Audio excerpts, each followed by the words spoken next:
L'échec est-il nécessaire? Comment bien vivre ces échecs? Et quelles opportunités de réflexion et de développement offre-t-il? Et la réussite dans tout ça? Est-ce qu'elle est vraiment l'opposé de l'échec? Son inverse? Nous passons tous, en tout cas, par des échecs, parce qu'on considère aussi comme des réussites. Après un échec, il vaut mieux se relever, c'est bien connu. Mais nos perceptions de l'échec sont différentes, nos façons de les vivre aussi. Qu'est-ce que l'échec dit de nous? Qu'est-ce qu'il dit de nos sociétés? Pour répondre à toutes ces questions, je reçois Isabelle Barthes. Bonjour Isabelle. Bonjour Grace.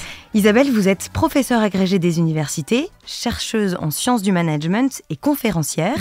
Et vous êtes l'auteur d'un livre, l'autrice, d'un livre qui s'appelle « La kakistocratie ou le pouvoir des pires, voyage au cœur de l'incompétence » aux éditions EMS. Qui vient de sortir, c'est ça? C'est assez récent?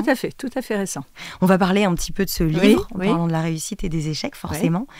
Mais pour commencer, nous avons voulu donner la parole aux auditeurs pour comprendre leur vision de la réussite, leur vision des échecs. Et c'est tout de suite au micro d'Adrien Le Guillot. La réussite, c'est vrai que c'est une question plutôt compliquée. Alors, moi, j'ai pas la notion de réussite ou d'échec parce que je considère qu'il n'y a pas de gagnant ni de perdant. Que le plus important, c'est d'être, j'ai presque envie de dire, efficace par rapport à ce que l'on est. Pour moi, la réussite, c'est travailler dans un travail qui nous gratifie, qui vraiment nous apporte quelque chose. Et déjà, être heureux dans son travail, c'est-à-dire qu'on a envie de se lever le matin pour aller travailler. La réussite dans le travail, c'est surtout pouvoir se lever tous les jours, aller au travail, en étant satisfait de ce qu'on fait. La réussite au travail en tant que femme, c'est une certaine autonomie. C'est-à-dire que le travail ne soit pas une source de traumatisme. Parce que si on y va reculons, voilà. Il n'y a pas pire que d'aller au travail en ayant les nerfs et en étant énervé dès le matin. Après, ce qu'on veut, ça peut être épanouissant ou pas épanouissant, mais je pense que le travail qui n'est pas une source d'agression, c'est bien. Le travail et les femmes, ça doit être bien. Et qu'on ait de l'argent, parce que l'argent aujourd'hui, c'est quand même important. Les gens, quand ils parlent de réussite, ils pensent souvent à l'argent. Pour moi, la réussite, c'est surtout pouvoir se dire dans sa tête qu'on est satisfait de notre chemin. Ce que l'on devrait considérer, c'est d'être utile les uns aux autres. Et que si demain, il n'y avait plus cette notion de travail et plus cette notion de salaire, eh bien vous m'apporteriez ce que vous pouvez m'apporter. Moi, je vous apporterai ce que je pourrais vous apporter. Les personnes qui passent nous apporteraient chacune avec leurs possibilités ce qu'elles pourraient nous apporter. Ça, peu importe sa situation, que le travail soit considéré comme élitiste ou pas, qu'on gagne beaucoup d'argent ou pas, l'important c'est de pouvoir avoir du recul, de regarder son parcours et de se dire que finalement on est heureux de ce qu'on a pu faire.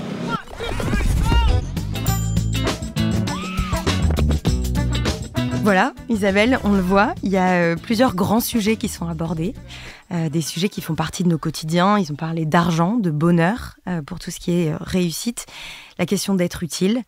Qu'est-ce que ça vous inspire un petit peu tout ce qu'ils ont dit? Eh bien, ils disent beaucoup de choses, ils sont très philosophes. J'ai trouvé que c'était vraiment des propos d'une grande richesse et vraiment dans l'air du temps. Alors, évidemment, le travail, c'est de la socialisation. Mais c'est aussi gagner sa vie. Ça, il faut le dire. Et les jeunes générations, toutes les études le montrent, ont cette question de la rémunération dans les 2 ou 3 premiers critères. C'est très important. Mais ce qu'ils disent beaucoup, et on le voit aussi dans toutes les enquêtes, et c'est de plus en plus important, c'est cette notion d'épanouissement au travail. D'utilité. D'utilité, de contribution, d'épanouissement au sens aussi d'un travail plaisir. Ça a été dit, ne pas aller la boule au ventre au travail, me faire plaisir au travail. Les réseaux sociaux sont là pour nous montrer que beaucoup de gens travaillent sans s'en rendre compte. Et aussi de développement de soi. C'est-à-dire qu'on attend de plus en plus que l'entreprise, l'employeur vous aide à développer vos talents. On part de l'hypothèse que vous avez des talents et qu'au travail, vous pouvez les développer. Alors, cette notion aussi d'utilité qui est intéressante parce que c'est vrai que cette question de servir, qu'on voit beaucoup dans le développement du management, être au service d'eux, alors ça peut être au service d'un client, au service d'une personne âgée, mais aussi au service de ses collaborateurs quand on est un manager, elle est de plus en plus dans ce qu'on dirait les bonnes pratiques de management maintenant. Ce que disait ce monsieur justement sur le fait d'être utile à sa hauteur, c'est intéressant parce que c'est autant être utile dans le cadre de l'entreprise, mais ça montre aussi une autre dimension, c'est qu'aujourd'hui on a envie que dans notre travail on soit aussi utile à la société. Alors, c'est vrai que ça s'inscrit dans un paradigme qui est la responsabilité sociétale des organisations, au-delà des entreprises privées. Et l'idée qu'en effet, l'entreprise, ce n'est pas un château fort avec des murs étanches. Depuis 20 ans, on vit avec les réseaux sociaux. Et en effet, on se considère comme un acteur travailleur, mais aussi consommateur, mais aussi citoyen. Et on se rend bien compte que tout ça, ça va ensemble et qu'on ne va pas séparer du moment où on arrive au travail en mettant une blouse ou un uniforme. Ne laisse pas notre divorce, notre ado en crise, nos émotions. Et la notion d'émotion, je travaille beaucoup là-dessus, elle est de plus en plus importante au travail. Être en colère, être dans le doute, être dans la tristesse, c'est autre chose que d'être dans la joie, si on reprend les grandes émotions. Et c'est vrai que c'est ce qu'on appelle l'ambiance ou le climat de travail. Et là aussi, quand on regarde les enquêtes, eh bien, on quitte son travail pour des raisons de mauvaise entente, de mauvaise ambiance. C'est très important tout ça maintenant, de plus en plus important. Peut-être des choses qu'on acceptait plus avant, où on regardait le travail comme un dur labeur. Et puis, on faisait sa vie à côté. C'est pas toujours faux, tout n'est pas noir et blanc. Mais de plus en plus, ce travail qui est de moins en moins présent, on travaille de moins en moins et de plus en plus quelque chose où on s'investit identitaire. C'est aussi intéressant parce qu'il y a travail et travail. Enfin, la réussite, l'échec tel qu'on peut les percevoir dans le travail ne sont pas les mêmes si on travaille dans le tertiaire ou si on travaille dans quelque chose de beaucoup plus concret comme le BTP par exemple. Alors, l'échec ou la réussite, il y a plein de curseurs. Il y a, si vous parlez du BTP, est-ce que faire un mur bien droit ou une jolie peinture, ou est-ce que c'est une réussite, est-ce que c'est un échec? Là, le curseur, il peut être réussir sa vie. Réussir sa vie, qu'est-ce que ça veut dire? Avoir une Rolex, comme nous l'avait dit Séguéla il y a très longtemps là-dessus. Est-ce que c'est s'épanouir? Est-ce que c'est être... Voilà, et ça, c'est le curseur de la réussite et de l'échec. Il est très important, mais c'est vrai que ça renvoie à nous, à notre singularité, et savoir se connaître. Voilà, qu'est-ce qui est important pour moi? Comment je suis capable de me dire que j'ai réussi ou que je suis devant des échecs, et comment en effet j'en fais quelque chose. Et ça renvoie à notre singularité. Et, je dirais, il n'y a ni règle magique, ni comportement idéal. Ça, il faudrait aussi se le dire. Mais je pense que moi, je travaille beaucoup sur l'idée du pouvoir d'agir. Le pouvoir d'agir, empowerment en anglais, qui concerne aussi bien les personnes que les sociétés. C'est en effet se dire, il y a quelque chose au fond de moi qui me permet de sortir d'un réseau de contraintes, d'un réseau, j'ai l'impression d'être au fond du trou, que rien ne peut se faire. Et en regardant les choses un peu différemment, je peux retrouver de la lucidité et une façon de ne pas subir et d'avoir de nouveaux choix. On va parler de toutes ces notions du coup d'échec, de réussite. Pour commencer, première question peut-être sur l'échec, c'est un mot difficile, on le disait, il y a une question d'acceptation des échecs qu'on peut faire. Donc on a du mal quand même à accepter le fait qu'on ait eu des échecs, qu'on ait des échecs dans nos vies professionnelles et personnelles évidemment. Pour commencer, peut-être vous, est-ce que vous avez déjà eu des échecs ou des réussites dont vous auriez envie de parler? Mais j'ai eu des milliers d'échecs et des milliers de réussites, et des petits, des grands. Dans ma vie professionnelle, je me suis fait plusieurs fois, j'irais débarquer, ou je me suis débarquée de projets d'entreprise ou d'institution.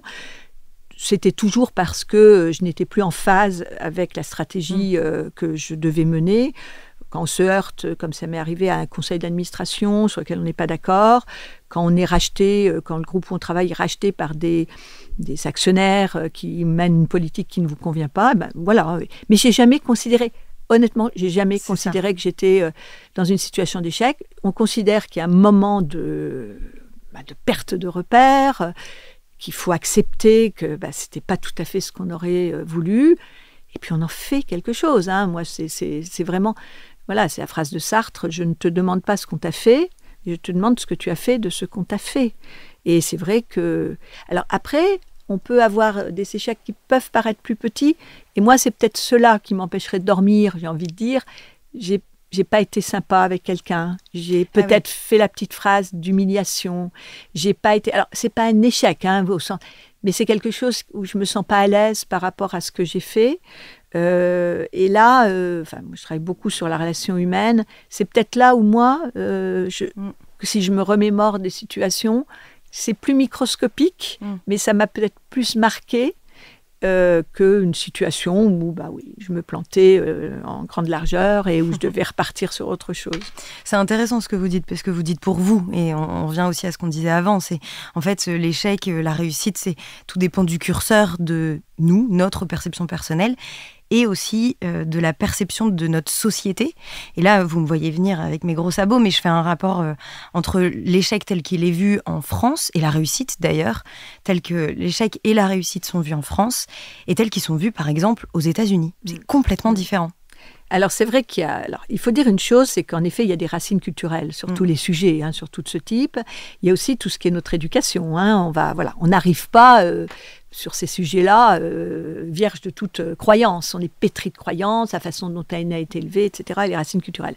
C'est vrai que cette notion d'échec, dans les racines judéo-chrétiennes, on va dire, qui sont les racines françaises, c'est plutôt une faute morale. C'est plutôt quelque chose sur lequel on a de la culpabilité.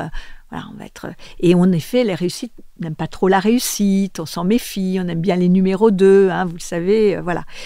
Le management est vraiment colonisé par la pensée anglo-saxonne et particulièrement américaine, qui vient de ses pionniers, la fierté, prudence, voilà. Et où en effet, là, l'échec, c'est du rebond. C'est du rebond. On le dit souvent, mais c'est partout. Un entrepreneur qui arrive aux États-Unis, qui n'a pas échoué une fois, qui n'a pas planté une boîte, il y a du soupçon. Alors qu'en France, avoir planté une fois, ça serait une catastrophe. Donc en effet, il y a ce rapport à la confiance en soi, à la légitimité, qui n'est pas du tout le même. Mais bon, il faut accepter aussi que nous ne sommes pas dans les mêmes cultures. Le management étant très sous cette pensée américaine, tous les grands auteurs, les grandes pensées là-dessus, va du coup s'aligner là-dessus en essayant de dire comment on rebondit, comment on fait de l'erreur quelque chose d'apprenant, parce que l'échec, ça peut être l'erreur, l'échec, il peut venir de plein d'autres choses, et et comment on peut en effet tomber 10 fois, se relever la 11e, comme disait Samuel Beckett dans sa pièce Cap au pire, et on essaye, et on rebondit, et on recommence. Ce que font beaucoup de sportifs. Regardez les sportifs, ça c'est très intéressant. C'est Michael Jordan, il y a eu un film sur Netflix dont j'ai oublié le nom. Michael Jordan qui dit qu'il a perdu beaucoup de matchs, il a raté énormément de paniers avant de réussir et d'être la personne qu'il est aujourd'hui. Je vais vous faire écouter sur ce sujet-là Steve Jobs. On est en 2005 et lui aussi il parle d'un de ses plus grands échecs. I didn't see it then, but it turned out that getting fired from Apple was the best thing that could have ever happened to me. Donc Steve Jobs dit « Je ne le savais pas alors, mais être viré d'Apple est la meilleure chose qui me soit arrivée. Le poids de la réussite fut remplacé par la légèreté de redevenir débutant, prêt à se remettre en question. J'ai entamé mes années les plus productives. Les 5 années suivantes, j'ai créé la société Next et Pixar, puis j'ai rencontré mon épouse. Je suis convaincue que tout ça ne serait pas arrivé si je n'avais pas été viré d'Apple. Le remède était amer, mais le patient en avait besoin. » Oui, alors, on va être aussi un peu, parce qu'il ne faut pas non plus se dire qu'il faut toujours se planter, ça serait un petit peu ridicule. C'est un peu le syndrome du survivant. Voilà, j'ai une belle histoire à raconter, tout le monde en a. Il y en a certainement beaucoup qui n'ont pas su retirer parti de ces échecs. C'est pas toujours simple. Moi, j'avais encore au téléphone hier une personne qui sortait d'un burn-out, qui avait aussi des choses à raconter, mais enfin, on sentait que c'était pas encore gagné au bout de 3 ans. Donc, il faut relativiser un peu ce syndrome du survivant. Le survivant, il a toujours des belles choses à raconter. Il y a à côté combien n'ont pas su rebondir.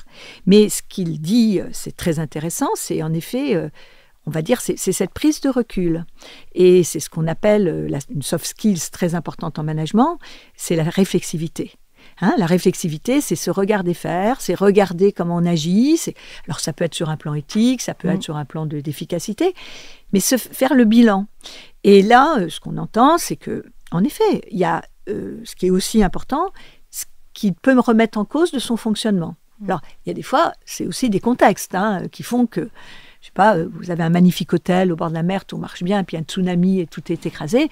Là, vous aurez beau être le plus résilient possible, la remise en cause, elle n'est pas... Est-ce qu'on parle d'échec à ce moment-là, si c'est pas personnel? Non, alors si, on peut parler d'échec. Après, c'est l'attribution et en effet l'objectif qu'on s'était fixé. Par rapport à mon objectif, je reprends cet exemple très trivial d'avoir un hôtel magnifique qui connaît, mon objectif, il n'est pas atteint.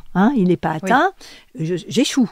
Ça, c'est aussi important de se dire par rapport à quoi je me suis fixé, l'objectif est fixé. Mais en effet, à un moment, il faut aussi se dire, mon adversaire est meilleur que moi au tennis, il y a quand même des impondérables sur lesquels on ne peut pas agir. Lui, dans son cas, il a cette partie de réflexivité qui fait qu'il dit, il faut que je me remette un peu en question.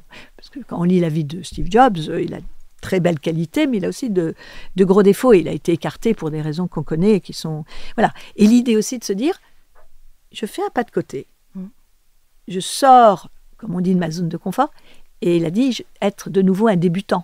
Oui. De nouveau apprendre. C'est une forme d'humilité. Voilà, une forme d'humilité et regarder un peu le monde autrement.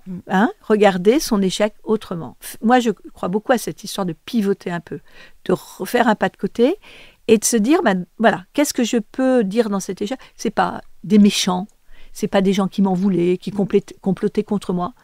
C'est peut-être moi aussi qui dois me remettre en cause. Et puis, comme ça, petit à petit, en pivotant, on se donne les moyens d'aller vers autre chose. Et c'est cet enseignement qui tire. En fait, c'est ça, les vertus de l'échec, ça permet, de connaître ses faiblesses, finalement, de mieux se connaître soi-même. Oui, c'est point de progrès, on va dire, pour être positif. C'est vrai. Et puis, de valoriser l'audace aussi. Oui, la résilience. Alors, le coping, faire face. La résilience, continuer à évoluer dans des milieux qui sont un peu compliqués, qui a été très, très développé ces dernières années. Et puis, en effet, peut-être avoir de l'audace. Mais ça pourrait être... j'ai compris que j'avais plus envie d'être chef d'entreprise. Oui. Et j'ai envie d'être moine tibétain. Vous voyez, c'est pas forcément recommencer autre chose, un autre projet. C'est pour ça aussi que bien se connaître, c'est essentiel. Moi, avec mes étudiants ou étudiants de tout âge, il y a quelque chose que j'aime beaucoup, c'est la notion d'encre de carrière. C'est Shine qui a mis ça au jour il y a plus de 30 ans. C'est quelle est mon encre de carrière ? C'est-à-dire qu'est-ce qui, en fait, guide ma vie. Un fil rouge. Et une sorte de fil rouge, voilà, que je connais pas forcément très bien, que j'apprends à connaître, mais qui fait qu'au grand rendez-vous, je suis virée, on me propose une promotion, je suis obligée de déménager, j'ai un deuil, je sais. Qu'est-ce qui va me guider pour faire mon prochain choix, ma prochaine bifurcation ? Et les encres de carrière, ça peut être gagner en expertise toute ma vie, ça peut être entrepreneurial, ça peut être autrement le dévouement à une cause.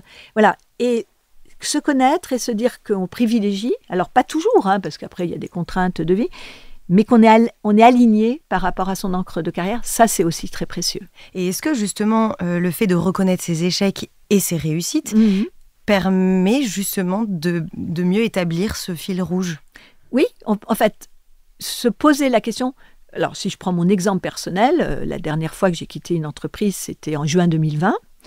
Je n'étais plus alignée et je me suis rendu compte que mon encre de carrière, je savais un peu, mais quand on m'a proposé d'autres postes de direction d'école, j'ai pas voulu parce que c'était pas être manager, c'était pas être entrepreneur, même si je m'étais éclatée sur ces questions-là, c'était l'autonomie. Et c'est une encre de carrière, la liberté. Voilà. Et j'ai retrouvé ma liberté d'action, de pensée, parce que quand on est manager, même au top niveau, on est toujours sous contrainte d'une gouvernance, d'actionnaire, etc.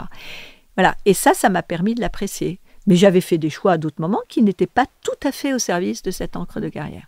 Donc, bien se connaître et puis essayer d'être le plus aligné possible par rapport à ses valeurs aussi, ses valeurs, ça c'est très important, celles donc de l'organisation. Et puis, voilà. Et après, je ne sais pas s'il faut parler d'échec ou de réussite, mais en tout cas de satisfaction, de plaisir, de sentiment de bien-être. Ce que décrivaient d'ailleurs les personnes dans la rue, c'était très, très intéressant ce qu'ils nous disaient. Comme quoi, comme vous le disiez au début, c'est très philosophique. Enfin, au final, les gens réfléchissent peut-être beaucoup plus que ce qu'on pourrait imaginer à ce genre de sujet. Le bon sens est souvent quelque chose de très important. Et c'est vrai que ce qu'a dit une personne... Moi, je dis toujours aux managers, la question la plus difficile à poser à ses collaborateurs, c'est pourquoi tu viens travailler ce matin ? Et c'est rarement pour contribuer au projet, pour faire grandir l'entreprise. C'est plutôt parce que j'aime bien mes collègues, parce qu'il faut bien gagner sa vie, parce qu'il faut que je gagne mon loyer, etc., paye mon loyer, etc. Et c'est vrai qu'on voit bien que cette notion de plaisir, de satisfaction, de vie pleine, elle est très importante. Justement, on parle du monde de l'entreprise aussi. Moi, j'avais une question. Pourquoi est-ce qu'on peut dire que le monde de l'entreprise est un lieu propice à l'échec ? Alors, il n'y a pas que le monde de l'entreprise. Je parlais du sport, c'est le royaume des Oui, fautes. Le complètement. sport, vous êtes au tennis, faute, voilà. Mais c'est vrai que le monde de l'entreprise, il a un problème, c'est le contrôle. Le contrôle. Moi, je suis beaucoup appelée dans des conférences pour des entreprises et une des grandes questions, c'est les gens ne sont pas engagés, ils ne sont pas créatifs, on aimerait qu'ils aient plus d'initiatives. Oui, mais quand on les interroge, ces personnes, ils disent on a essayé, mais on s'est fait taper sur les doigts. Donc, si vous voulez, il y a aussi, c'est vrai que l'entreprise, alors le management, c'est aussi beaucoup de règles, hein, c'est normal, mais c'est aussi beaucoup de relations, beaucoup. Et quand on veut que les gens aient des initiatives, qu'ils soient créatifs, il faut ce qu'on appelle la sécurité psychologique. Et la sécurité psychologique, ça commence par accepter qu'on se plante. Et une fois de plus, qu'est-ce qu'on a fait? On s'est planté, et qu'est-ce qu'on en fait? Et la deuxième chose qui est très importante, c'est de ne pas être assimilé à son erreur ou à son échec. C'est-à-dire, c'est pas tu es mauvais, tu es nul, tu n'arrives pas à l'heure, ça ne m'étonne pas de toi, mais c'est tu as fait un rapport qui n'est pas de qualité, tu ne respectes pas les horaires, mais voilà, je dissocie la personne de cette erreur, de ce qui peut être un échec, et je lui donne la possibilité de tu es capable de. Ce n'est pas toi, tu es capable de, j'ai confiance en toi, ce qui applique aussi de la confiance. Et ça, c'est vrai qu'en entreprise, la confiance n'exclut pas le contrôle. Et le contrôle, c'est avant beaucoup de choses. Et du coup, quand on est contrôlé, quand on se sent... c'est valable pour un enfant, d'être toujours contrôlé, pas pouvoir avoir confiance en soi, on ne construit pas sa légitimité, on ne construit pas sa confiance en soi, son estime de soi. Et ce qui pourrait être un magnifique cercle vertueux, oui, je me plante, mais je vais rebondir, et j'ai confiance en moi. Et ce que font les parents américains quand ils sont au square avec leurs enfants? Oui, tu y arrives, vas-y, monte, prends confiance en toi. Alors que les parents en France, c'est tu vas tomber, attention. Voilà, ça forge. Donc cette notion de confiance, cette notion d'accompagnement, sont essentielles. Et c'est vrai qu'elles sont pas toujours présentes. Alors, je blâme pas les managers parce qu'il y a plein de choses qu'on pourrait dire sur eux, mais ils n'ont souvent pas le temps, ils n'ont pas souvent pas été formés à ça. Et du coup, on se retrouve avec des personnes qui, j'ai essayé une fois, on ne va pas m'y prendre une deuxième. Et ce fameux syndrome du désengagement. Oui, je viens bosser, je fais mon job. Et puis ciao. Et puis, ce qu'on a beaucoup appelé #quiet quitting. Je fais le minimum, mais je ne suis pas dans la contribution. Et du coup, ça favorise ni l'erreur ni l'échec. C'est le pire. Ça favorise l'entre-deux. Et c'est intéressant. Ça veut dire qu'il n'y a pas d'énergie. Et je dis toujours, il vaut mieux qu'il y ait des erreurs. Et parce que ça veut dire qu'il y a de l'énergie, qu'il y a de l'envie, il y a du projet. De l'audace. Quand il n'y a rien, ça veut dire que, il y a du désengagement. Et ça, c'est un des grands syndromes actuels. On en parlait dans l'épisode précédent du conformisme et du conformisme au travail et le fait qu'en fait maintenant, pour rentrer dans le moule, on a peur aussi du moindre pas de côté. Et j'ai vu que ça s'appelle, c'est ce qui s'appelle les mad skills, qui sont de plus en plus recherchés maintenant dans le recrutement. C'est justement cette différence, cette erreur. Par exemple, aux États-Unis, il y a l'université de Boston qui vient sélectionner les étudiants en médecine en fonction des erreurs de parcours, entre guillemets, qu'ils auraient pu commettre avant. C'est-à-dire qu'ils sont tous tellement excellents que pour choisir qui va faire partie de l'université, on choisit celui qui était parti en commerce et qui, au final, se dit « Non, mais médecine, c'est vraiment ce que je veux faire. » On pourrait avoir beaucoup travaillé sur les skills, et en effet, même, c'est vrai qu'il y a des belles histoires. On est quand même moins... la personne qui a un doctorat d'archéologie, qui devient directeur commercial, ça serait... Il y avait d'ailleurs un très beau projet qui s'appelait Phoenix à un moment où on essayait. C'est quand même un petit peu moins le cas. Il y a toujours des belles histoires, mais il ne faut pas que l'allumette cache la forêt non plus. Non, ce que vous posez comme question... Alors, le conformisme, la conformité, ça a toujours existé. Le poids social, parce qu'il y a plein d'expériences qui vivent là-dessus, la conformité sociale, des expériences qui ont été faites sur les bâtonnets, le plus grand, le plus petit. Vous voyez le plus petit, et vous entendez. Ça a toujours existé. Les personnes, j'étais avant-hier sur un séminaire avec des managers, qui ose s'opposer dans une réunion où tout le monde est d'accord, lever le bras, tout le monde lève le doigt, j'ai peut-être pas... voilà. Donc ça, c'est des choses qui ont toujours existé. À mon avis, elles existaient dans les tribus préhistoriques comme elles existent maintenant. Non, moi, ce qui est intéressant, c'est cette matrice conforme-compétent, en effet. Est-ce que je veux des compétents conformes? En général, oui. c'est ce qui est quand même l'idéal. Est-ce que je veux des compétents non conformes? C'est bien d'en avoir un petit peu, mais si on n'a que ça, mais franchement, on peut pas vivre ensemble. Il ne faut pas non plus exagérer. Le marginal séquent, c'est bien, mais enfin, quand on n'a que ça, c'est le troupeau de chats, on n'avance plus. Et puis, est-ce que je veux des non-compétents non conformes et des non-compétents conformes? Et oui, souvent, oui. Eh ben, ils ne sont pas très compétents, mais ils sont loyaux, ils font avancer la boutique. Et je crois que le management, c'est une question de dosage. C'est vraiment une question de dosage. Paracels disait tout est poison, rien n'est poison, tout est une question de dosage, c'est pareil en management. Et pour avoir beaucoup managé, il n'y a pas d'idée toute faite, il y a du situationnel.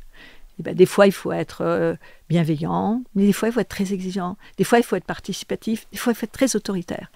Et moi, je me méfie des idées magiques ou des grands principes qu'on remet en cause. Voilà. Donc, la société, c'est aussi se conformer à beaucoup de choses. Oui. Et moi, je ne jetterai pas la pierre aux gens qui sont conformes. Non, oui. Ce qui est intéressant dans le monde de l'entreprise, c'est aussi cette question du vocabulaire. On parle quand même beaucoup du culte le culte de la performance, le culte de la réussite. Et puis, dans la productivité, il y a une question de temporalité, être productif rapidement. Toutes ces notions-là, elles sont plus tournées vers la réussite et peu vers le droit à l'erreur, même si ça commence à revenir maintenant dans le vocabulaire de l'entreprise. Oui, alors, ce que j'ai envie de dire aussi, il ne faut pas être naïf. L'entreprise, son job, c'est de créer de la richesse. Alors, la question qui se pose toujours, c'est qu'est-ce que c'est que la richesse au sens de la performance? La performance globale, c'est de la performance économique, création d'emplois, création de valeur, et de la performance sociale, bien-être au travail, etc.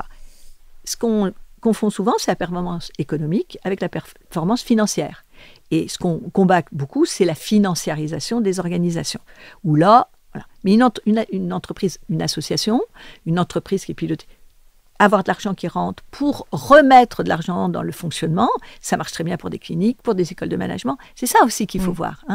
Donc, il ne faut pas se tromper non plus. Une entreprise, ce n'est pas une ONG ou une œuvre de bienfaisance. Donc, ne nous trompons pas non plus. J'essaye de remettre un peu l'église au centre du village, parce que c'est vrai qu'on dérape vite. Après, ce que vous évoquez, mais vous avez raison, moi je milite là-dessus, c'est le bon management. Le management juste, le management éthique, le management qui fait que le manager n'est pas un manager colérique, qui diminue les gens, qui les met en situation, et vous parlez du vocabulaire, les petites phrases assassines. Ah oui. Alors, ce qu'on appelle l'effet golem. T'es nul, t'y arriveras jamais. Voilà. Ces managers aboyeurs qui sortent de leur bureau. Voilà. Et ça, c'est évidemment à éviter. C'est terrible, parce que là, on va travailler la boule au ventre, on est humilié. On rentre dans ce cercle délétère de perte d'estime de soi, on n'ose plus rien faire, on n'a plus d'initiative. Voilà. Mais, je veux dire, l'entreprise, son job, c'est quand même la performance. Par contre, ne nous trompons pas en effet de performance, et n'oublions pas que la performance sociale fait partie de l'équation. On l'a un peu dit jusqu'ici, cette notion d'échec, souvent quand on met en avant l'échec, vous le disiez au début, on met en avant l'échec à partir du moment où il est devenu une réussite. Il y a une sorte un peu de modestie, fausse modestie, disons, sur ce sujet-là. Mais il y a quand même des vrais échecs, et il y a un vrai sujet qui est comment est-ce qu'on appréhende nos échecs, comment est-ce qu'on les gère. Il n'y a pas seulement cet échec qui nous fait grandir, il y a aussi des échecs. Il y a un côté accepté, au final, le fait qu'on puisse échouer. Alors, oui, tout à fait. C'est ce qu'on appelle la courbe du deuil. Alors, là aussi, c'est très discuté, mais très discutable. Mais c'est après le choc, la colère, accepter, comme vous dites, et se dire comment je retrouve du sens aussi à cet échec, donner du sens à cet échec. Il y a des cultures où on ne se pose pas de questions. C'est Dieu qui a voulu, c'est le destin, je ne me pose pas de questions. Ça aide aussi à avancer dans ces échecs. Se dire que je ne suis pas tout le temps... Parce que c'est une vision là qu'on est en train de développer de moi, moi, acteur de ma destinée. Il y a des cultures où ce n'est pas du tout le cas. Ça aide aussi à relativiser beaucoup de choses. Mais en effet, si je me place dans cette situation-là, je suis maître de ma destinée, etc., comment je peux tirer quelque chose de cette situation qui, en effet, n'est pas a priori celle que j'avais voulu, ou le regard des autres. Parce qu'après tout, il y a des fois, les autres regardent quelque chose comme un échec ou une réussite, et vous, c'est peut-être pas votre vision des choses. Donc après, il y a ce qu'on appelle la mise en récit, la mise en scène de soi. Voilà. Alors, ce qui est intéressant, je trouve, actuellement, dans ce qui se passe dans l'entreprise ou dans le monde du travail, c'est que de plus en plus, on accepte qu'il n'y ait pas une opposition entre l'échec et la réussite, entre la compétence et l'incompétence, et que de plus en plus, j'avais hier une conférence avec des managers, on accepte ce qu'on appelle la vulnérabilité. C'est-à-dire, on dit, après tout, ces gens qui sont handicapés, alors un handicap physique, 90% des handicaps sont invisibles, l'autisme, la dyslexie. Après tout, cette vulnérabilité peut être une force, un autre chemin d'arriver au but. J'ai travaillé récemment sur les aidants. Les aidants, c'est des gens qui disparaissent un peu du travail pendant quelques heures, quelques jours ou des années pour aider un enfant malade ou un parent. Ils ont des choses à dire, ils développent des soft skills très intéressantes. Et l'idée, c'est Coyle qui l'a développé, un sociologue, qu'aussi, en se montrant un peu vulnérable, on amorce le cercle de la confiance. Elle est intéressante. On a souvent tendance à penser, c'était le cas hier de mes managers, qu'il faut être invulnérable quand on est manager. Non, il faut aussi savoir se mettre à niveau, il faut savoir se montrer un peu vulnérable. C'est toute la question des émotions dans l'entreprise. Oui, et puis accepter que la compétence n'est pas un bloc en soi et s'oppose à l'incompétence. Vous parliez de mon dernier livre, j'ai vraiment essayé de creuser cette question de l'incompétence. Et en fait, il y a très peu de choses sur l'incompétence. Elle est toujours vue comme quelque chose à redresser. Oui. Voilà, vous êtes incompétent, vous savez faire, c'est de la mauvaise volonté, vous ne savez pas faire, on va vous former et on va vous rendre compétent.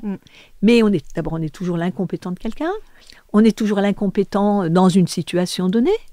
Je suis très compétent en anglais, mais ça suffit pour travailler dans mon entreprise. Par contre, si je dois traduire du Shakespeare, je ne serai pas compétent. Vous voyez ? Oui. Et cette relation entre la vulnérabilité, l'invulnérabilité, l'échec, la réussite, moi, j'essaye de la voir un peu comme un anneau de Mobius, vous voyez, où en fait, où le yin et le yang, il n'y a pas du noir et du blanc. Il y a toute une... Voilà, et il y a une énergie dans l'incompétence. Vous ne savez pas faire, vous trouvez des solutions. En fait, c'est ça. Voilà. Ce qui est intéressant dans votre livre, justement, c'est que vous mettez en avant ce que représente l'incompétence et quels avantages elle peut avoir dans l'entreprise. Voilà. Typiquement, la loyauté, typiquement le lien, créer justement du lien. On dit souvent, un bon recrutement, c'est recruter quelqu'un qui est meilleur que soi, qui sait faire ce qu'on ne sait pas faire. Ce que ne font pas les kakistocrates, parce qu'ils ont peur de la compétence. Et c'est vrai qu'un très bon manager... Alors, on met aussi la loyauté, qui est loyale au projet de l'entreprise. Il va plutôt recruter des gens qui risquent d'être meilleurs que lui. Oui. Mais il aura d'autres compétences. Il n'aura plus les compétences d'expertise, il aura les compétences de management. Et ça, c'est vraiment des choses qu'il faudrait qu'on arrive à lire et regarder différemment pour justement avoir cette énergie, un peu comme au judo, où on va utiliser l'énergie de l'adversaire et vous fonce dessus, mais vous arrivez à... Voilà, et cette incompétence, on en fait quelque chose qui peut devenir une réussite. Et ça, moi, je trouve ça assez fascinant. Pour le moment, on est un petit peu loin, là. On aime bien mettre des petites cases, des petites notes, et puis redresser les torts. Ça, c'est plutôt notre façon de faire actuellement. Je vous demandais justement comment gérer l'échec. J'aimerais aussi savoir comment gérer la réussite. Parce que même si, notamment aux États-Unis, la réussite est extrêmement valorisée, en France, elle ne l'est pas toujours ou pas forcément. Comment est-ce qu'on fait face à ces réussites ? Comment est-ce qu'on les accepte, elles aussi ? Alors, peut-être gérer l'échec. Gérer l'échec, pour moi, c'est vraiment ce pas de côté dont je parlais. Prendre du recul, refroidir les choses, sortir de l'émotion. Diagnostiquer aussi quelle est ma dose de, je disais tout à l'heure, de responsabilité. Pas être tout le temps dans la culpabilité. Il y a des gens, ils veulent, vous voyez, lutter contre vouloir être perfectionniste. Je veux que tout soit parfait, je veux tout maîtriser. Du coup, on s'attribue toutes les erreurs, alors que peut-être elles étaient... Les erreurs, elles se font toujours à plusieurs. Elles se font jamais, ou les échecs, elles se font jamais vraiment tout seul, le plantage seul.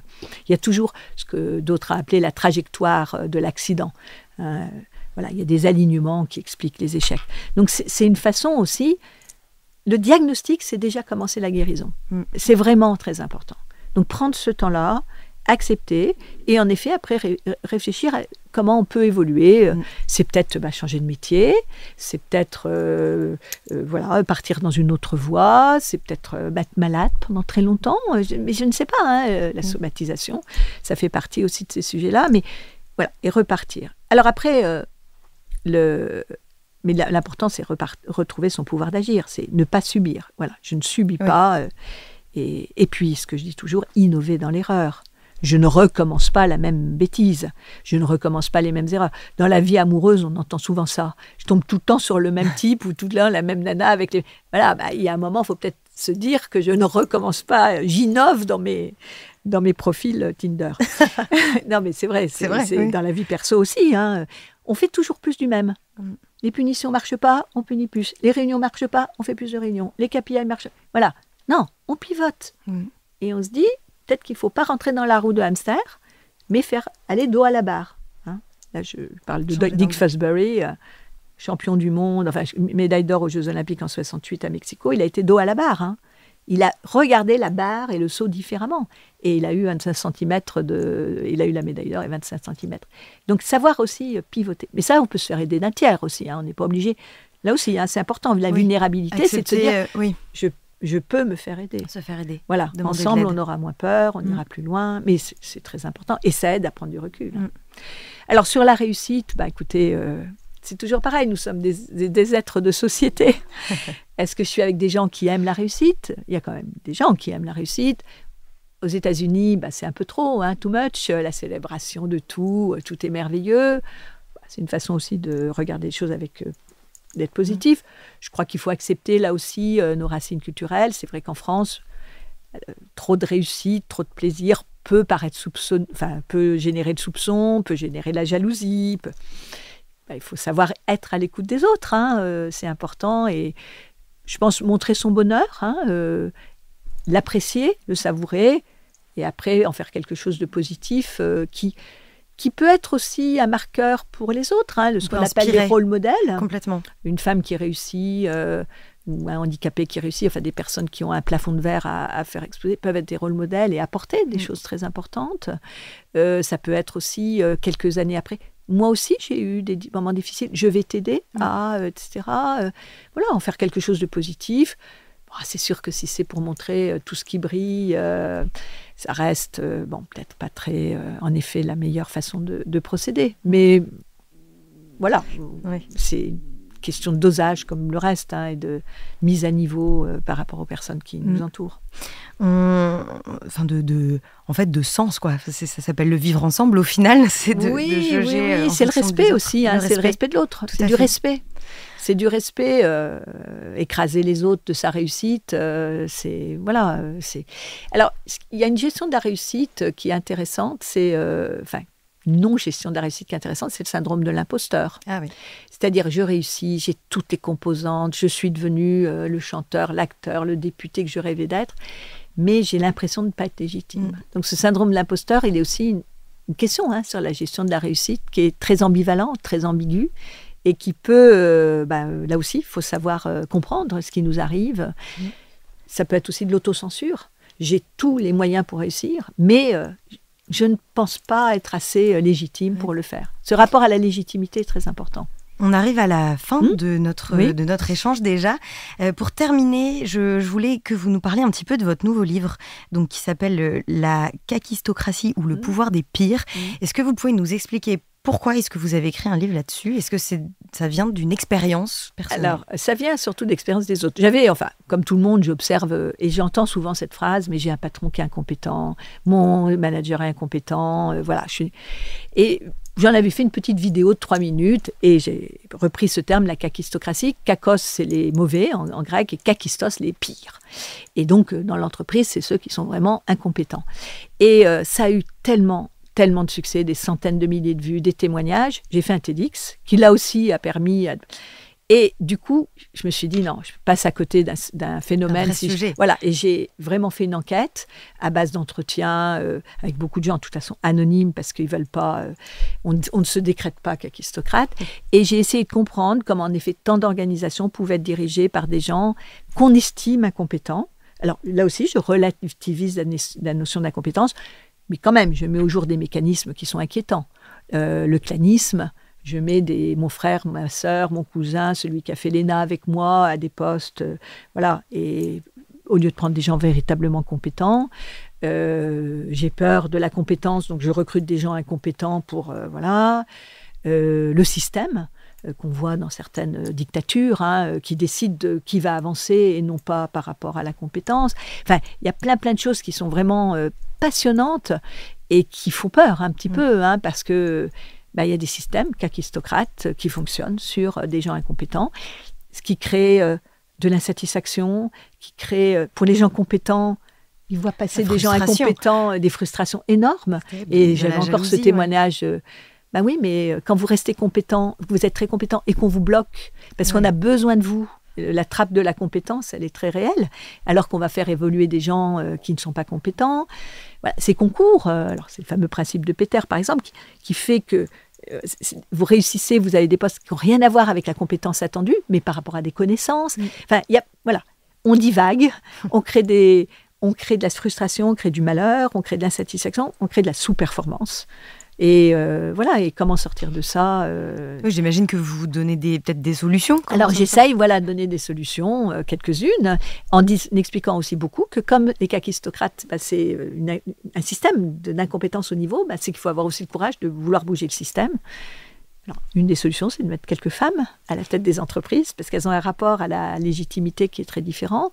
C'est d'introduire de la transparence qu'on n'a pas.